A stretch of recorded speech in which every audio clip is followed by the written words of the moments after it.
All right, everybody, welcome back to another episode of In the Corner. I'm Cash. Today we have episode 137, and what a big weekend for the UFC. Obviously, we had another pay-per-view, UFC 326. Definitely a disappointing numbered event overall. Charles Oliveira dominates Max Holloway to take the BMF title, completely out-wrestles him, and it was very impressive, and I didn't hate watching it, but if I'm being honest, when it's advertised as the BMF fight, I'm expecting BMF. That was not BMF. Undercard, really nothing to write home about. We'll talk about it. You also had Zuffa Boxing 4, Jai Opetaia, defending the Ring Magazine, not the IBF, and winning the Zuffa Boxing title was really weird, but dominant performance. You had Misfits, you had some other stuff. But the biggest one, of course, coming out of the UFC event, which we knew we were getting, was the announcement of the White House card. And it has been very, very controversial. The matchmaking of this card has been very well documented as being a laborious task for the UFC. Everybody wants to be on it. They only have so many slots. Initially, we were told 6 to 7 title fights. It ends up being just 6 fights, 2 title fights, one of them interim. And seems like almost everyone is disappointed. Personally, I'm honestly not that disappointed. I let my hopes get up during fight week because it really seemed like Alex Pereira John Jones was on the table, and it seemed like that we were moving towards that being the main event, and that's why I am a little bit disappointed. Had this card been announced a week before all that, before it seemed like that was a possibility, I would have been thrilled. I would have been absolutely thrilled. I mean, I think Ilia Topuria, Justin Gaethje is a great headliner. Could there have been bigger fights? Yes, absolutely. Ilia Topuria, Islam Makhachev, although there's no American there. Um, and then you also have Alex Pereira versus John Jones. Those were the headliners I would have preferred, but Ilia is arguably the biggest star in the UFC. It's either him or Alex Pereira. And Alex Pereira's in the co-main event fighting Ciryl Gane for the interim heavyweight championship. He wins that fight. You can argue he's made history as a 3-division champion. I don't know if you will count it because it's interim, but the winner of that is going to get Tom Aspinall. So I think that those two fights on their own are awesome. I have no issues with Pereira Gane. I have no issues with Topuria Gaethje. And if these two were on any other card, I think we would all collectively be very, very happy. It's just that the White House, we were kind of expecting more, I guess. But I'm really happy with it. The rest of the card, Sean O'Malley fighting Amin Zahabi. It's a high-ranked matchup. It makes sense, or it doesn't make fully sense. I think it's a good fight. But I feel like Sean O'Malley versus Corey Sandhagen was the perfect fight to put on this card. It's a striker's delight we've been asking for years. And two Americans fighting, like, it just made so much sense. So the Zahabi came out of nowhere. Corey Sandhagen's been calling for the Sean O'Malley fight and then doesn't get it. So weird. Mauricio Hufi gets on this card fighting Michael Chandler. A very random matchup. Michael Chandler's becoming a bit of a gatekeeper in the lightweight division, and I fully expect Hufi to finish him. Maybe not finish him, but definitely beat him. So that's a weird one to put on here. Having an American fight in a fight that he's almost certainly going to lose.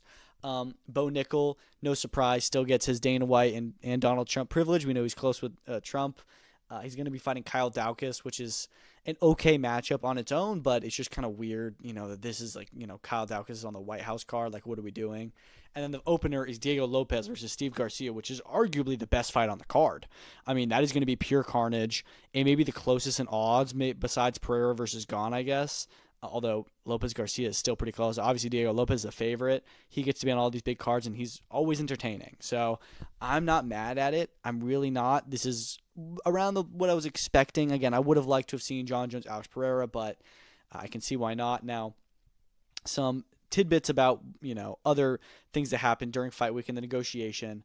Dana, of course, says on Friday night that one of the fights has fallen through. There was a clip of Hunter Campbell and the rest of the matchmakers, seemingly reacting to this, and Dana said that that was not what that was.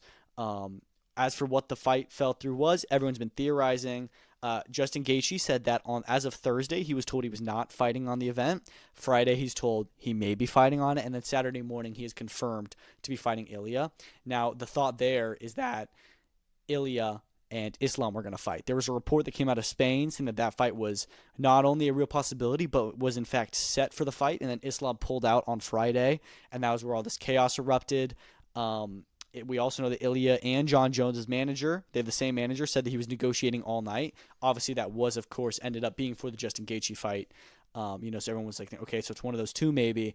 It turns out being that Ilia versus Islam stuff, that was never on the plans, Dana White says, or at least not, was anywhere near actually happening, and that Ilia as well was not expected to fight on this card until this week. We knew that. Ilia said last week on Aiden Ross, he was like, I'm probably not going to be on the White House card. And then something changed, so some fight fell out. We don't know what it is, but the fact that Ilia and Justin was made on a day's notice makes me think that the fight that they had was going to be a headliner. Now, we also know that Islam is injured, and Dana said that. He's like, yeah, he wasn't in talks to fight on this card. He has a hand injury. So that's yet another champion that's out. Piotr Yan, Hamzat Chimaev, these guys should be defending their titles this summer. We're unsure if they are because they're all injured. Now, what was also interesting is that the John Jones thing. People were talking, okay, maybe John Jones, Alex Pereira was the one that fell out.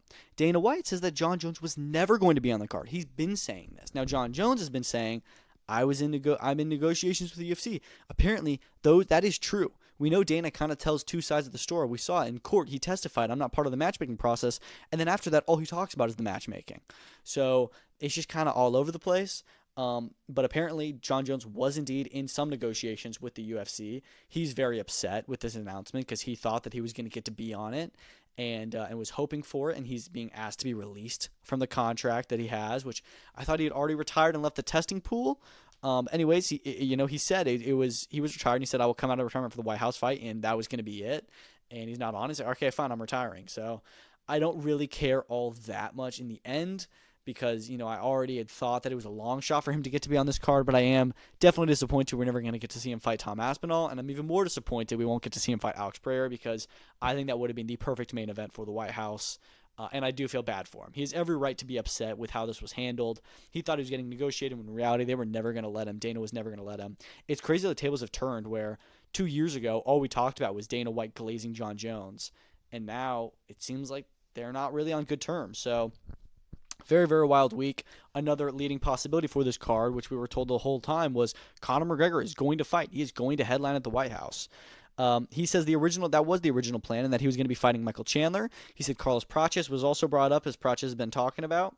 But the UFC changed their mind, and it seems like they are headed towards him fighting at International Fight Week. I also saw Kayla Harrison and Amanda Nunes maybe getting rebooked for that. No confirmation yet. But, it looks like that's the plan.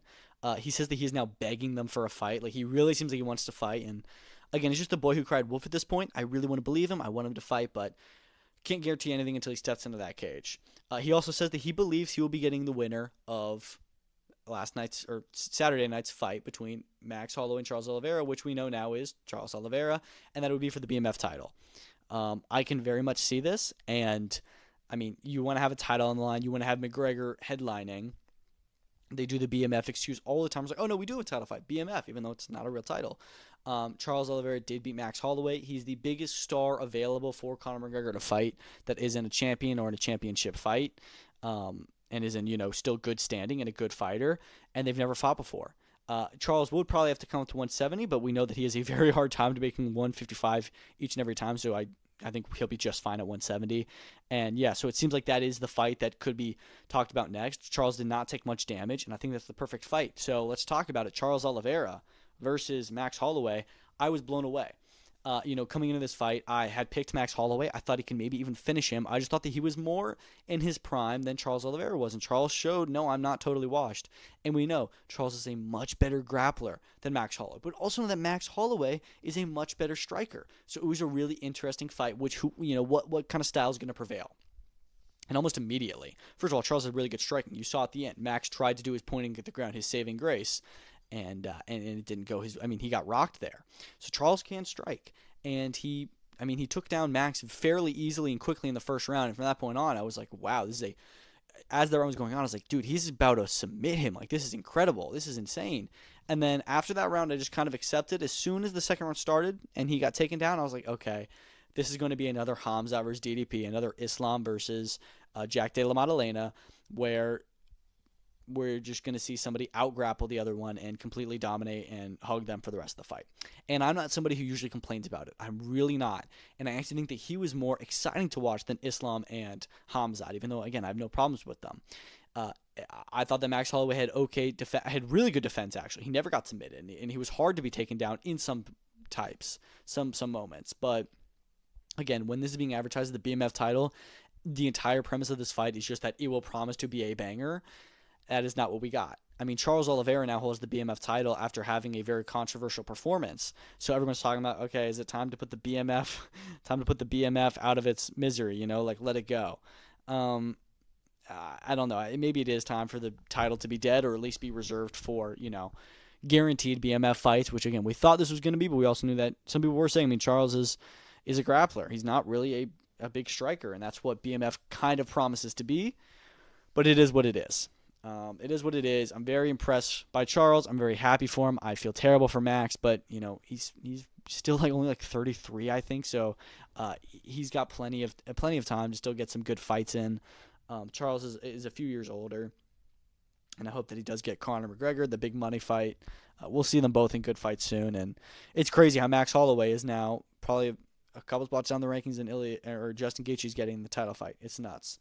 What I do want to talk about is Paramount Plus shitting the bed on this one. Now, there was a few technical errors throughout the broadcast, but during the main event, at the start of the third round, the stream cut out for 2.5 minutes of round number 3. And I was like, is this just me? And I go on Twitter, go on YouTube. Everyone is having this problem. Every single person. The Paramount Plus English stream cut out. Now, the Spanish and Portuguese streams were still up, so we could switch to that before the English one came back on. So, at the end of the day, not a huge issue, but definitely a big blunder on the part of Paramount, and this just kind of goes into what the rest of the card was. It was a dud. It really, really was a dud. You had some decent fights here and there, but most of them were just really, really hard to get through. The fight card felt very long. There was lots of decisions, and let's just go through it. Caio Borralho versus Ryanair de Ritter. I thought it was a very fun fight. I had a 29-28 for Caio. I thought that he looked really, really good in the first and the third round. Second round was closer, and I gave that one to RDR, but again, I thought that he was very exciting in those other rounds. I thought his striking was on point. Obviously, he's going viral for his low blow recovery technique. But I really enjoyed watching him fight. I thought that it was a great performance, and look, he's now a shot or two away from the title. Talk about what's next for him. You got DDP there. You got Brendan Allen there. Who else? I mean, maybe he gets the winner of Izzy versus Joe Pyfer. I could see that one happening. He's got a lot of opportunities coming his way, and I thought it was a great performance. RDR looked decent. He looked better than he did against Allen, but, not as good as he was looking middle of last year with the Bo Nickel and Robert Whitaker wins. Raul Rosas Jr. dominated Rob Font. A lot of people upset with it, again, just because it was a grappling-heavy performance. But, again, I was very impressed that he could do that to a veteran in the UFC like that. He's now going to enter the rankings at bantamweight. I would expect that they're going to continue to try and have him fight up the rankings. He's just 21. He's a big star in the UFC, and he had a big opportunity here, and I thought that he looked really impressive. I did. Moving on from that, Drew Dober knocking out Michael Johnson. We knew this fight was going to be a banger, and it was. Now, what's interesting is that Michael Johnson was the favorite for the majority of the build-up to this fight, and then just the day or two before, all of a sudden, all the lines start jumping to Drew Dober in a more increasing manner. So it's like, all right, if Drew Dober does finish Michael Johnson here, is it a little bit sus? He did, but that was not sus at all. I don't know why the betting lines were changing. They got taken off a lot of markets, but, I mean, that was a full-on knockout. Like, he did not fake that. He got hurt. But yeah, so really good performance for Drew Dober. I wonder if he gets a top 15 fight next. It's possible, but I'm sure they'll just stick him into another fun fight. And then opening up the main card, Gregory Rodriguez gets his revenge over Bruno Ferreira. It starts off, minute and a half, barely anything happens. The first punch that RoboCop lands, maybe even the first punch he lands, just completely knocks Bruno Ferreira down. And he doesn't know where he is. And I was really, really impressed by that. We know RoboCop has insane power. And if you can get out of the first round with him, you're in a good position, but before then, you are screwed because he's just got a ton of power, and I hope he gets another fun fight at middleweight next. That middleweight division is actually getting really interesting with these surging guys like Caio and RoboCop, who both had great performances. Now, this is where we get into what was definitely the toughest portion of the card, the first half of the CBS fights, as RoboCop and Drew Dober's wins were also on CBS, at least RoboCop's was. I think they ran out of time with Drew Dober. But as for the Cody Garbrandt and Xiao Long fight, that one was terrible. Now, I think a lot of people were upset with the decision, thinking that Xiao Long should have gotten a draw. I was not mad at it. I did have Cody Garbrandt winning because I gave him the first round. I thought that the second and third rounds probably went to, or I actually think I may have given Cody Garbrandt No, I didn't. I gave Xiao Long the second and third rounds. I was confused by my scoring. So I had it 28-27 in favor of Garbrandt. I didn't think it was a great performance from him past the first round. I thought he was okay. He always starts good and then kind of fades. Xiao Long, was just fouling like crazy. I mean, the low blows were insane. And it added like an extra like 7 minutes to the fight. Cody Garbrandt was vomiting in the corner, and it was just absolutely terrible to watch. It was one of the worst fights I think we've seen in the UFC in a long time. And it was like, oh my God, this is just so bad, for them to go on CBS and have this dud. So Cody Garbrandt gets the win. Good for him. Maybe they run it back. Maybe they don't. You know, definitely not a good position for Xiao Long or Cody Garbrandt, to be honest. But the fight before that, Dante Johnson, he gets to stay undefeated. He ends up winning in the back half. But the first round, he gets beaten pretty soundly in that round by Cody Brundage, and then Brundage just kind of lets it go. And it was, again, a very disappointing performance, a disappointing fight. Disappointing from both guys in different regards. And it's just not the one kind of fights you want to have on CBS. Besides that, Alberto Montes, he got a second round submission. I was really impressed by his work, finishing Ricky Turcios. Niam Jargel, Tumen Dembero. I mean, yeah, dominant win over Cody Durden, but not as exciting as we would have hoped. Suma Derje, another one that was pretty dominant, but again, not super exciting. DR Nurgazai versus Rafael Tobias. Nurgazai wins every round, but I had a lot of fun watching that one. And then Rodolfo Bellato, who pulls off a huge upset, TKOing the undefeated prospect in Luke Fernandez in the first round. So that was really, really unexpected, and that was one of the highlights of the card. I think he got a bonus. But yeah, just honestly, man, like overall, just not the best UFC card. We've seen a lot better, and for a numbered event, this was definitely the worst of the year, maybe even the worst card of the year. It's just for some reason I really felt, and I saw a lot of other people saying this, like I was watching it and I felt like I could have been using my Saturday night doing something better, and I shouldn't be feeling that during a UFC card at all, but especially not a numbered event. We knew going in this was a weak card, but usually those ones still find a way to deliver, and unfortunately, this one didn't. But that's okay. We move on. Yeah, just kind of a disappointing one. All right, let's talk about the other combat sports events we had over the weekend. First up, we'll go through Zuffa Boxing 4, this Jai Opetaia thing. Look, I was really impressed by his performance over Brandon Glanton. He doesn't stop him, but I wasn't really expecting him to. Brandon Glanton is a tough guy. It's hard to stop him. He's bulletproof, as they call him, and he can hit hard. And he did have some shots here and there, but I didn't give him a round of this fight. I thought that it was all things Jai Opetaia. I gave him every round. It ends up being 119-106 as they both have some points deducted. The ref was definitely getting involved a little bit too much, but yeah, Jai Opetaia becomes the first Zuffa champion. Looks really, really good doing it. But let's talk about this belt drama. So, Opetaia, we heard he was stripped of the IBF. He says that he was informed he was not actually stripped of that title. It just wasn't on the line, which is good. I would hate for him to be stripped because he really does want to be undisputed. And the IBF apparently decided taking it off the line because of how it was positioned at the press conference, and that they were embarrassed that it was, off to the side where the Zuffa Boxing title was up front. And then they also said that they collected $80,000+ in sanctioning fees and then left. So I do hope that Jai and the promoters, whoever, do get that refunded, because they paid a lot of money in sanctioning fees for the title to end up not being on the line. So they definitely need to be refunded, because that's unjust and kind of illegal. But yeah, it was weird. And then you get Max Kellerman in the interview, which of course all they do on that commentary is just kind of try and boost up Zuffa and talk about how the WBC and all of them are broken and that they shouldn't be on the line, whatever. So he asked him, like, okay, how does it feel to be Zuffa champion? He said, it feels good. I want to be undisputed, though. I want all the other belts. I got the IBF, I got the Ring Magazine, I got the Zuffa. I got more than anybody else now. I want them all.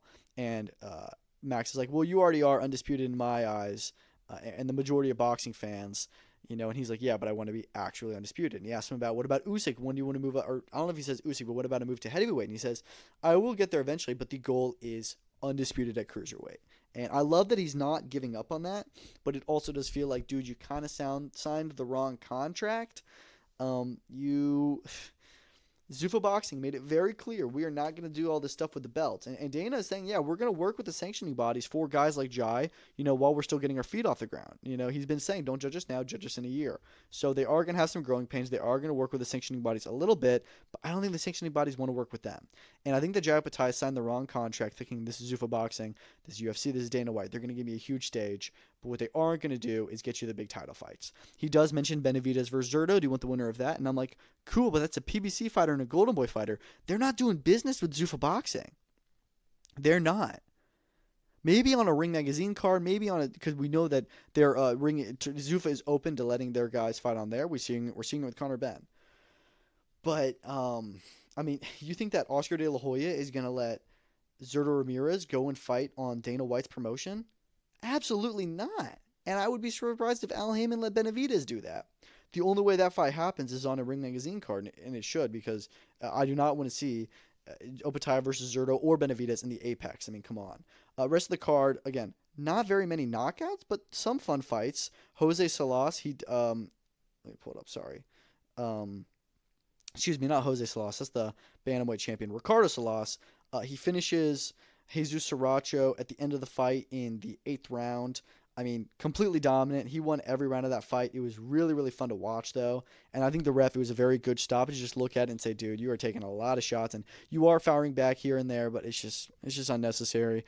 All the talk now is him versus Julian Rodriguez. Maybe that's for the Zuffa welterweight title. Obviously, that's not a world title fight in the other sanctioning bodies at all. But here, when they don't have many welterweights, these are two of your best, and you know they're going to put on an absolutely awesome fight. And you had Hammer Hands ringside. I mean, that's kind of the fight to make, I think. Before that, Pablo Rubio, coming off of two big knockdowns in the second round, recovers from those, and then takes the O of Aiden Palma. They were both undefeated, and it really seemed like, man, Rubio's about to get out of here. And then he wins like the rest of the fight. And Palma, just kind of lays back after he had a wounded animal, because he's like, okay, well, those two knockdowns are going to do huge for me on the scorecards. I can kind of just relax now. And then takes the 4th and the 5th off, and then he realizes in the 6th, 7th, and 8th that, okay, I really need to come back here. But at that point, Rubio's recovered, and he's now landing the heavier shot. So really impressed by him staying in and getting that come from behind victory. Vlad Panin dominates Shinard Bunch. Similarly to the other fight, he stops him in the 9th round. The ref just says, you've had enough.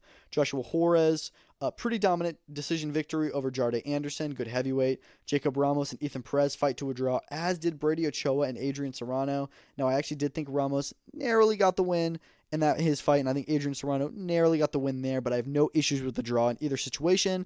Again, this is evenly matched fights. A lot of guys got to keep their O's because of it, but yeah, maybe we see rematches, maybe we don't. I did think it was really cool Ramos got to stay on Zuffa Boxing, even though he had that loss. And so I like that. The number one thing I think Zuffa can do a good job at is saying that losses don't matter. And of course, Emiliano Alvarado, dominant decision victory to open up the card. Had a good knockdown in the second round, and he, will remain one of their top prospects.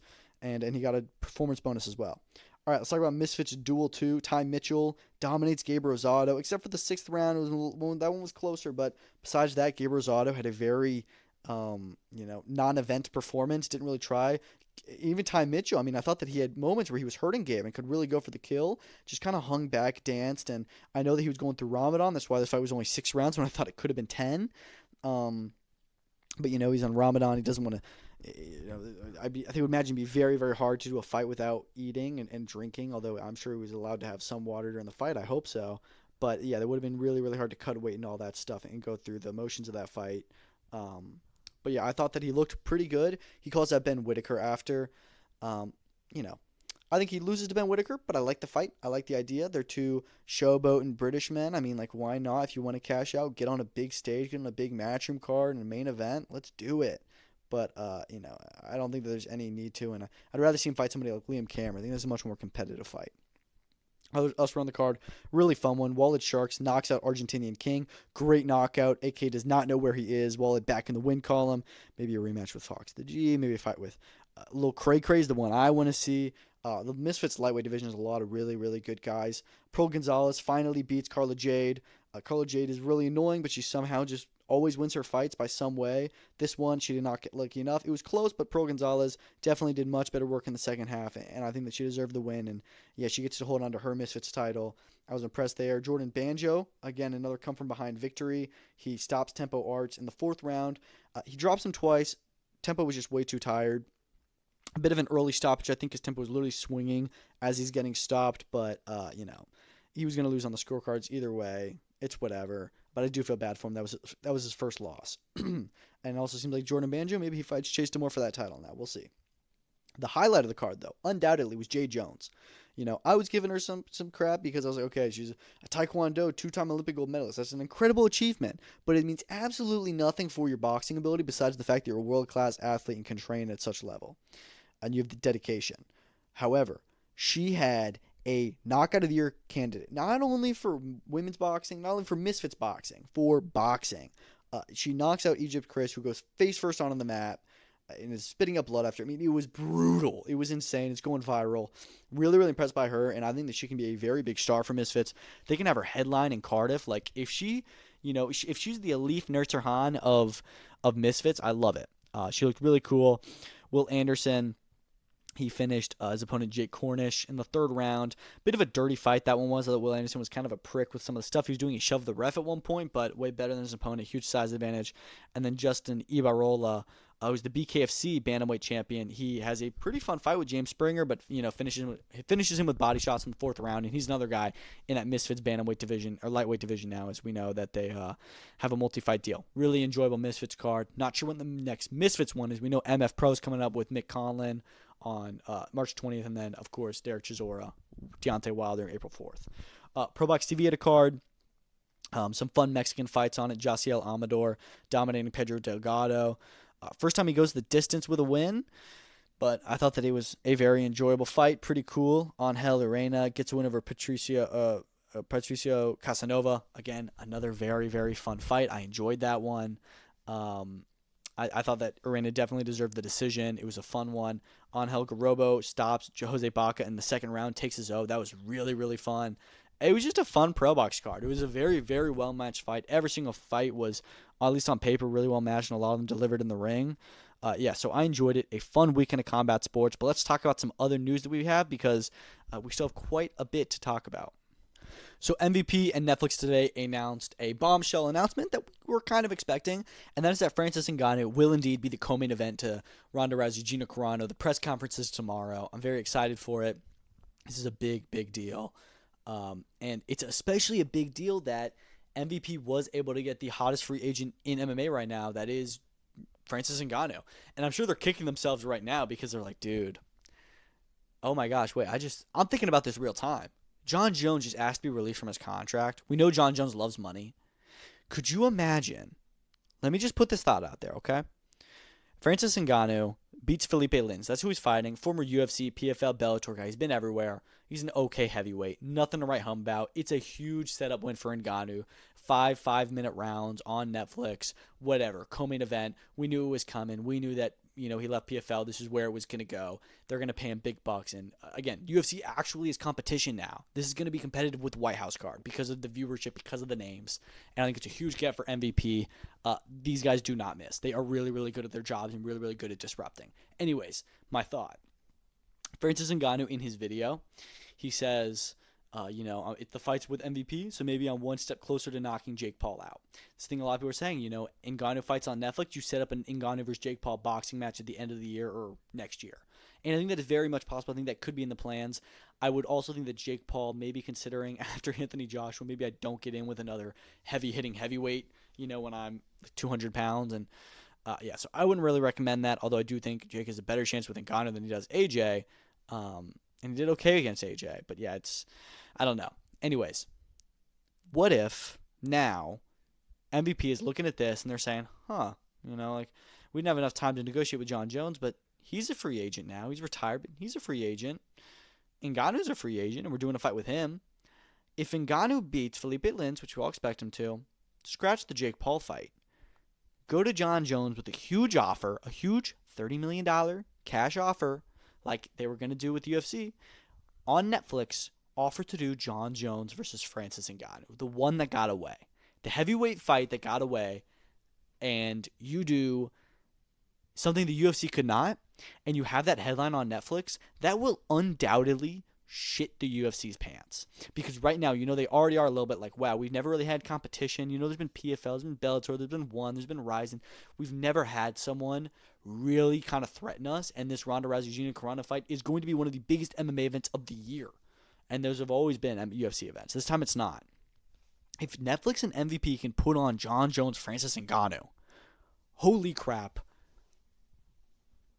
I don't even know what to say, because the UFC and the MMA world would break if somebody else could make that fight happen. I'm just thinking about it. I'm sorry, I went on a tangent there, but let me cook. If I'm MVP, I am I am planting the seeds, and I'm getting John Jones. I'm saying, hey, John, before you get fat and really start to retire, any interest in maybe fighting Francis? I know he's ducked him in the past, but maybe, maybe. All right, let's move on from that. We're hearing today more extension on the Tank Pitbull possibilities. It's saying that they are in negotiations for a rematch in the summer. This would be Tank's comeback fight. I mean, if the guy takes a year and a half out of the ring and then always just has comeback fights, his last 4 fights have been comeback fights. Jesus. Anyways, this one would be at 140 pounds. We've talked about, dude, Tank coming up to 140. He'd be a small 140, but he would be a force at 140. It would really spice up the division. Shakur just went up there. We have the same issue again with Tank and Shakur in the same division, not fighting each other. I would much rather fight somebody like Lamont Roach or Shakur Stevenson or anybody else that's on that level.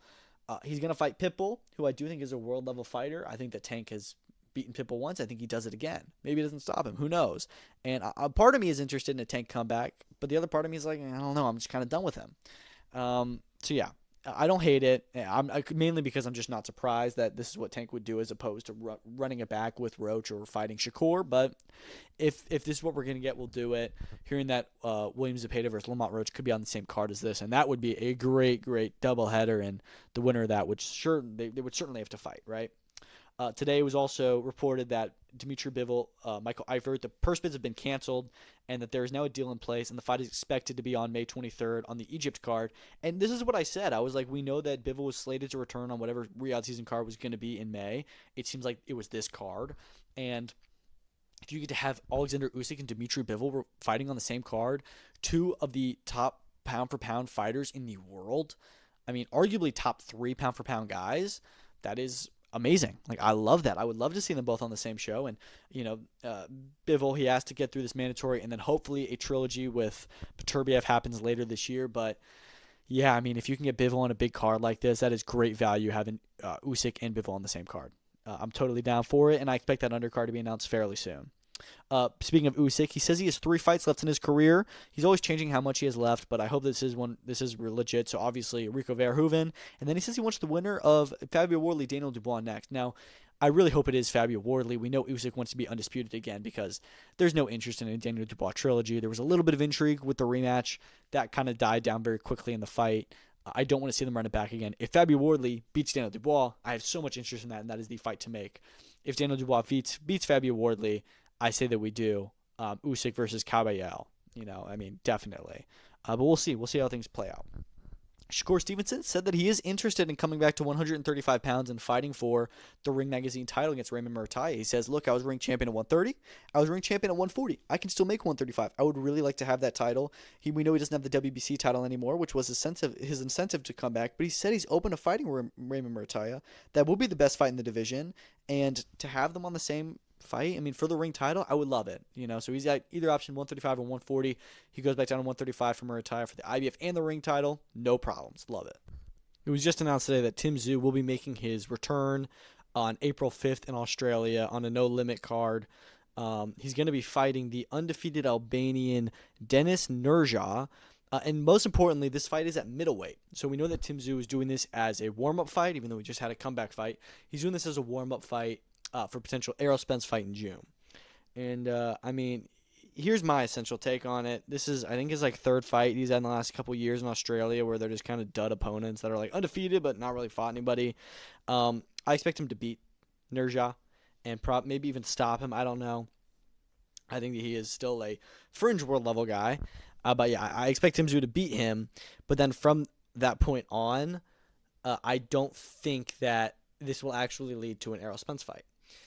I can't trust Errol Spence returning after 3 years. And we saw just last summer Tim Tszyu have a warm-up fight to go and fight Keith Thurman. And I'm not saying that the fight doesn't happen because he loses this fight or he gets cut in this fight. I don't think anything like that. I just don't think that the fight's going to end up happening. But look, you got him returning in no limit. You've got a good card. You got Sam Goodman. He's returning. He's going to be fighting Rodrigo Ruiz. They're saying this is an IBF Super Bantamweight title eliminator. So I guess he's back down to 122. I thought that he was pretty much staying at featherweight, but I guess if he wins this, he's in a position to actually fight in a way. They got the return of Nelson Asofa Solomana, who's the heavyweight rugby star they signed. He's going to be fighting another rugby guy making his pro debut. So it seems like it's just kind of like misfits kind of fights they're putting on this card on with his career. Callum Peters, he's back against another undefeated opponent. So I mean, like I'm excited. Now, interestingly, this is on Easter Sunday, April 5th. And PBC is on the poster. So the last time Tim Tszyu fought on a Sunday, it was Sunday morning or prime time here in the States on Prime Video. His last fight was not on Prime Video. So I'm hopeful that this means that it will be on Saturday night here in the States. And that would be awesome. But yeah, we'll see. And again, interesting is at middleweight now. No more 154. I guess the Spence fight will be at middleweight too. We'll see. It was reported that apparently Alexander Volkov versus Waldo Cortez Acosta is being planned and maybe even set for UFC 328 in May.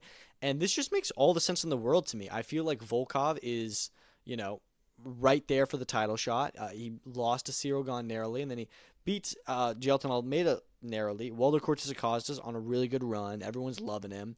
And I feel like he's probably on the same level as Pavlovich, but may have lapsed Pavlovich in activity and, fans getting behind him. So after Aspinall's out right now, but after Pereira versus Gane, I think that it is the winner of Volkov and Waldo who's next. So it is a good heavyweight fight. I just really hope it delivers in the cage, but I think it's the right fight for the division.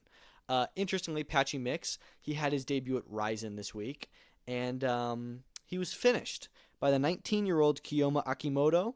I don't know if Patchy Mix was a favorite or not going into this fight. I assumed he was, but this is his third loss in a row. And at first it was like, all right, let's see him against, Mario Batista. Everyone was picking him to beat him. We know how good he is. Like, wow, he lost to Mario Batista. Wow. I mean, maybe this is just too high stakes for his debut. A good opponent. All right, so they give him an unranked debutant. He loses that fight. And it's like, all right, this is not good. He gets cut from the UFC, which is crazy. And then it's like, all right, he's fighting a young kid on Ryzen.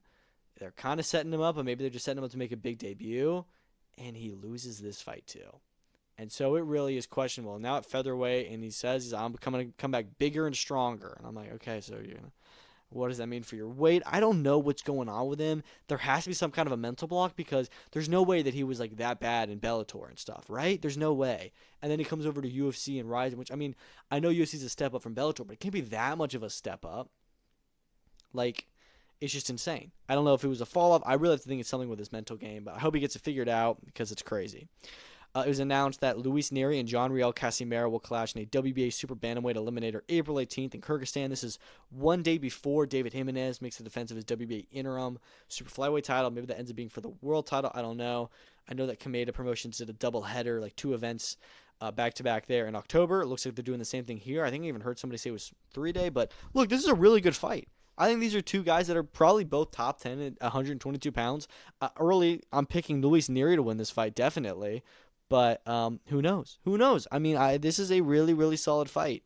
Weird it's in Kyrgyzstan again. I don't really get it. A Mexican versus a Filipino in Kyrgyzstan, but whatever. If Luis Neri wins this fight, Inoue is likely to beat Nakatani and then vacate those titles and go up to featherweight. And if he does, then you could really see him in a world title fight soon. Zuffa Boxing announced that their 5th card will take place April 5th. So April 5th is going to be a busy Sunday. I mean, you've got that. You've got MVP, their UK card, and you have No Limit. Again, that may be Saturday night here in the States, but still, they're putting on the Tim Tszyu fight. So it's going to be a very busy Sunday. That's like the same as a Saturday. And the day before that, you've got, Derek Chisora, Deontay Wilder, and the Lauren Price fight, and a UFC Apex card. So really, really good weekend. That's going to be some good fights on that Friday, I know, too.